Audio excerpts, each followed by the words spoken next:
Let me drop some wisdom on you based off of L's I have taken. Yeah, I have been burned and I have learned, as I've said before.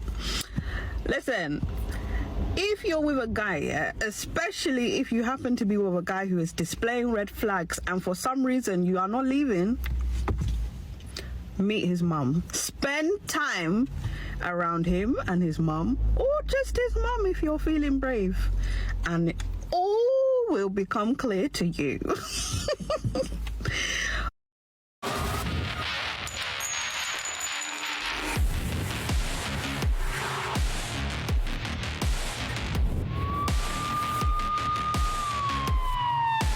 To another video. I hope that you're doing well. Yeah, but here's the thing that she seems to overlook. Not a lot of guys are going to take you directly to your parents' house unless you live in their basement, which they'll probably think is an ick and put it on their massive list of icks. In any case, it's kind of a hard one to rule out, you know. Well, we got a compilation for you today. It's dating over 30. Let's see what else this woman has to say. There we go. Boom. All will become clear to you. And if that doesn't knock some sense into your head and you don't run for the hills, then any sufferation you suffer, you brought upon yourself. I'm sorry. At that point, it's your own fault, because if... Yuck. Oh man, her laugh just reminds me of Goofy. But in all seriousness, again, you might not even get there, so you should probably provide some advice for women that's a bit more general. Like, she might get put in the hookup zone and never meet mom and dad, which makes sense. But I think there's a better way of putting this, like, tell me what your parents are like. But again, you're banking on getting there. Probably not gonna happen. He's got certain behaviors and he has a mum who enables everything. You know, some guys have mums who will make excuses to the ends of the earth for their son's behavior, and it's like, how can you as a woman, yeah, be boldly, courageously, without shame, making such excuses for your son? Are you not embarrassed? Are you not embarrassed? And especially if he's a guy with a sister. So this woman, you have a daughter, will you give your daughter this same advice? If your daughter came and told you this man she's seeing is doing X, Y, and Z, will you make excuses for that man? But for your son, you will make these excuses. Are you not ashamed? Are you not ashamed, auntie? Auntie, are you not ashamed? Listen, some of these... Yeah, I can't tell if this woman is drunk or something, but again, you're probably not gonna get there. And yeah, I mean, any good mother wouldn't excuse the bad behavior of their son. I mean, assuming that there's been bad behavior in the first place. Are we almost done? Yeah. It just makes it all clear, because he's never gonna change and he's never gonna grow up as long as he has a mother like that. And I'm telling you that for free, okay? For free. He's not going to change you. If you happen to have a guy who's a mommy's boy, but she's, you know, a mum who holds him accountable, then that's fine.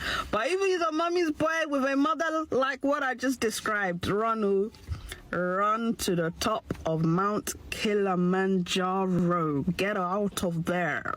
Get out of there if you value your life. So here's the thing, unless you have some sort of toxic parental figures, most guys move out if they can in their 18 when they're 20. So unless this woman's dating teenagers, I just don't, which would be fucking gross. I just don't understand her. I don't understand her advice to women there. Your parents play kind of a minimal influence, or like an influence from afar when you move out, and I definitely recommend that most men do that when they can. All right. Oh boy, what's this one? So I went to Ibiza last month with my clients, and I'm a social media manager, and they had hit sale target and took a few of us out there, which was so kind. the most incredible holiday of my life. And on the first night we were there, all of the older people that were on the trip left, so it was just me and my friend that was going out and staying out, and we tried to find an R&B bar, which if you've been to Ibiza, you know they are. There's only a few of them out there. We go and we order a load of vodkas and we order a load of tequilas, and it was like a buffet of like vodka and tequila, and they just kept coming and coming, but I don't remember ordering them. And it turns out that the man behind the bar, That's the point when you should stop drinking, but I feel like we have a stupid story ahead. I really fancied my friend, so we were just getting like a turntable of vodka and tequila, and I felt pressured because he was being so nice, so I was just drinking as much as possible, and I was getting more and more drunk. Oh, you fool. You absolute fool. Oh, you have to have the common decency to say, no, I don't want to continue drinking, but you wanted something, and I'm just trying to... We're gonna see what that is. At some point in the night, I must have kissed somebody in the club snogging. The thing is, I don't remember talking to him. I don't really remember us like having anything in common. So what did I do? Just go over and snog him? Who freaking knows? The night's a real blur. I'm not gonna lie, it's a blur. I just remember being back at the hotel, and what happens in Ibiza stays in Ibiza, and then goes on TikTok, and then probably gets talked about on my podcast. I hope it's fine. And in the morning, I was like so embarrassed and full of regret and just couldn't Yeah, you are embarrassing. believe that. Like, I didn't know. Do we have anything in common? Because you're not my type. Like, what are you doing in the bed? And when I let him out of the hotel, I was kind of like, see you never. Thanks for a great night. And he was like, well, I'll see you later, won't I? Because we're going to Ocean Beach and so are we. And I'm like, why? Now, Ocean Beach is massive. It's obviously huge. So hopefully we won't see them. The universe is like, you're going to see them. So I'm walking, I've got my sunglasses on, and I'm saying to my friend, like, because my eyesight's really bad, obviously I've got glasses on. And I'm walking and I'm like, just tell me if you see them. She goes, they're on the bed next to us. She's like, that's our bed. They're on the bed next to us. I'm like, great. I was feeling ugly. I had the worst outfit on. It was this weird, like, festival white lace dress, and it's as ugly as it sounds. Later on in the day, I went to Shein, which sponsors Ocean Beach. I went to their little shop and got a 3-piece, because it was just a really weird vibe, especially when there's someone that you've slept with on the bed next to you. So I didn't speak to him for the entire time that I felt ugly until I changed my outfit and I was drunk. Went over, spoke to him, and he was saying stuff to me like, I haven't tried it on with anybody today because I knew you was here, and I've been trying to get your eye the whole time that you've been here. Like, I've been wanting to speak to you, blah, blah, blah, blah, blah. And I was just kind of playing hard to get and being like, didn't even know you was here. I knew he was there immediately. Oh, shit. We were kissing again, and like, everything was great. And I got very, very, very, very, very drunk. Remember when I said I wasn't going to get drunk in front of my clients? And we ended up going out, like just me and my clients, and I don't know where they went. And then I got loads of missed calls of him that night, but I was already in bed, and he was like calling me from like 3 in the morning till 5 in the morning, texting me being like, I'm ready for bed. And I'm like, I was in bed, don't know why you're telling me, I'm not your nanny, I don't need to know when it's your bedtime. And then that was that. I messaged You know what he means. Come on. him in the morning saying morning sunshine. He messaged me saying morning, and I didn't hear from him again. Whatever, fine. Although I did think it was a little bit weird, like, you couldn't just message and be like, had a good time, or leaving IB for today, or I don't know. I thought it was a little bit weird that we never had any communication again, but whatever. Come home, I'm telling my friend the whole story. You know, I don't. This guy was just desperate to have a hookup while he was in Ibiza. Say it with me, Ibiza. And you clearly don't know when to say no, but I'm sure you wanted it to. It's just such a gross story. And she's like, I want to see him. Well, it turns out he's a footballer, so you can Google him and you can find him, and you can find his social media, and you can find his Instagram, and you can find his Twitter, and you can find his Facebook. And this was like 3 weeks later. Found his Facebook. My friend turns around and says, oh no. And I say, oh no what? She turns the phone round, and his profile picture is him on his actual wedding day. Actual wedding day. They're actually celebrating their 4-year anniversary this month. They've been together for 12 years. He's got 2 children. One of them's not even 1.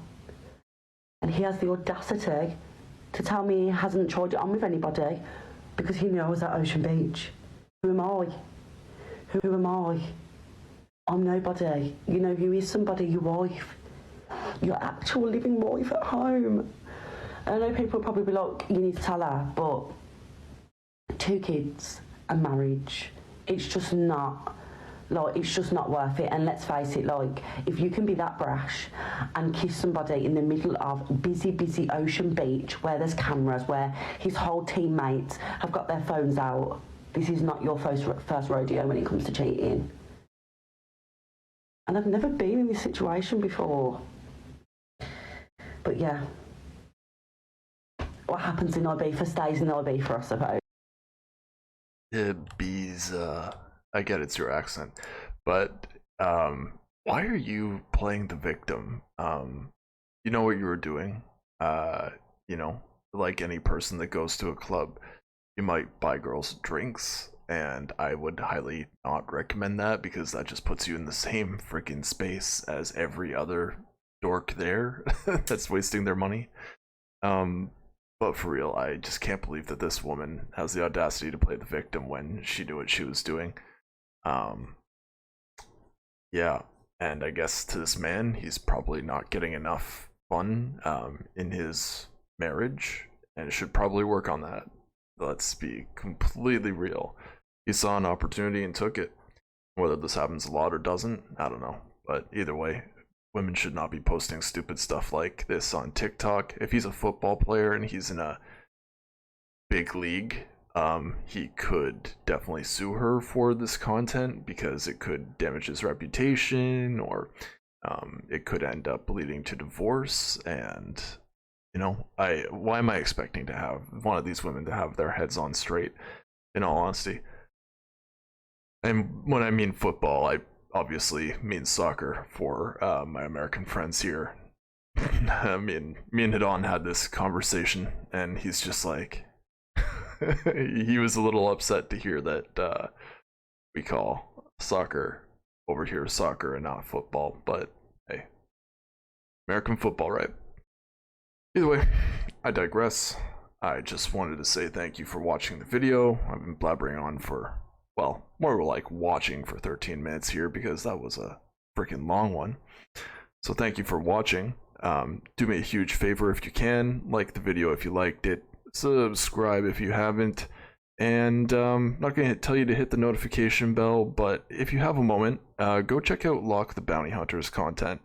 He's one of our newest Fiendgang content creators, and he's putting out kind of different videos, so give him your support if you can.